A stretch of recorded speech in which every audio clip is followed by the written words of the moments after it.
ধৈর্যশীলদেরকে সুসংবাদ দিন। তার মানে বিপদে ধৈর্য ধারণ করতে হবে প্রিয় ভাইয়েরা। ইন্নামাস সাবরু ইনদা সাদামাতিল উলা। বিপদে আমরা অনেক সময় প্যানিক হয়ে যাই, অস্থির হয়ে যাই, কি করব, হতাশ। না, মুমিনরা হতাশ হয় না, ধৈর্য ধারণ করে। কি করে? কি করে?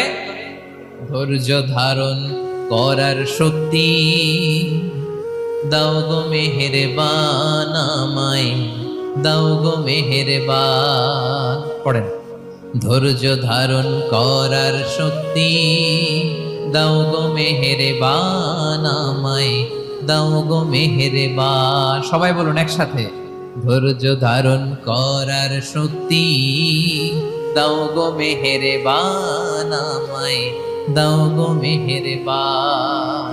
বুকের ভেতর ব্যথার নদী বইছে অবিরা, বইছে।